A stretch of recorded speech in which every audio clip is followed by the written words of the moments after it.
Normally when you buy a mechanical keyboard, you have three options.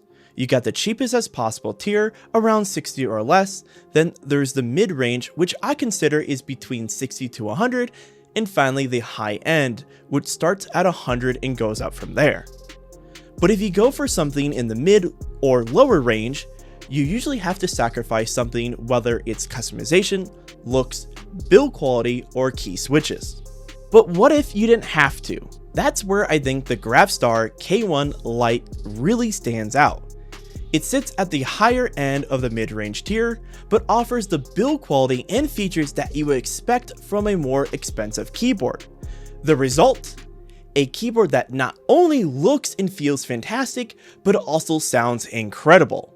So should this be your next upgrade, or your next purchase, or maybe not? Let's talk about the elephant in the room, the design. It might be a big turnoff for people who aren't into sci-fi inspired electronics.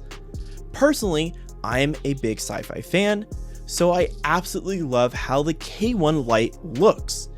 It has a unique web design wrapping around the entire body, which honestly reminds me of a spider web. And the fact that it's completely see-through, that's a huge bonus for me. It reminds me of a very early 2000s vibe. To make it more appealing to gamers, it uses a game-themed font across the keyboard. The letters and numbers are in white, while the modified keys are in green, giving the board some real personality. But of course, a keyboard isn't just about how it looks, it's about how it feels. The K1 Lite uses linear switches designed by BSUN. They have a pre-travel distance of 2mm and a total travel distance of 3.6mm. In the case you're not familiar, pre-travel is how far the switch needs to be pressed down before it activates.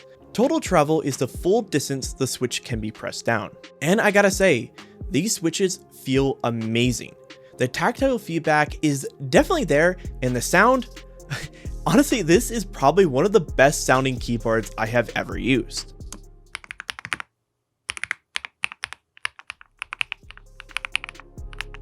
Now, linear switches normally don't have as much of a tactile feedback as a typical mechanical switch. The whole point of a linear switch is to provide a smooth keystroke without the tactile bump or audible click, hence why a lot of people don't like them. But if you're not into linear switches, the K1 Lite is fully hot swappable, compatible with both 3-pin and 5-pin switches. So yeah, you could always swap them out if you're not a big fan of linear switches. Now, let's talk about the build quality. The K1 Lite has a 6-layer design with 5 layers of foam, which is what gives it such a clean and satisfying sound. The foam acts as an insulator, reducing that hollow sound you normally often hear with cheaper keyboards. But the downside is the keyboard is a lot more flexible than what you would normally see in the same price point. I haven't mentioned that this keyboard is also wireless. It also packs a 4000 mAh battery, good for up to 235 hours of use, depending on your lighting settings. Now, I am ripping this right off their website because I was not able to test the battery life fully. Mine did last around that 235 hours of use. So I think you're in that good ballpark. There's 2 switches on the back to trigger between Bluetooth or GravaStar's proprietary wireless mode. You also get a switch to toggle to between PC and Mac compatibility. Now, personally, I'll probably never use the wireless mode. When I think gaming keyboard, I think plugged in at all times for the lowest latency as possible. But I do understand that some people want a clean wireless setup, so it's nice to have both options. I also just don't want to forget to plug my keyboard in middle of a match and die because I can't strafe anymore because my keyboard's dead. Whoops. Now let's talk about the RGB. And honestly, it's criminal how good it is. You got 13 different RGB presets in which each one you can fully customize the colors. But what really makes the RGB shine, literally, is the see-through case. The lighting reflects beautifully off the transparent plastic, giving it a soft, colorful glow around every key. On the flip side, typing in low light can be a bit tricky. The white lettering sometimes gets overshadowed by the lighting, but that's an easy fix.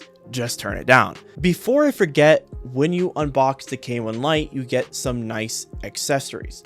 Keycap and switch puller, a dust brush, and a selection of different key switches made by GravaStar. Now, I don't know if these are the different colored switches that you would get from the different colored of the K1 Lite, or it's from their different keyboards.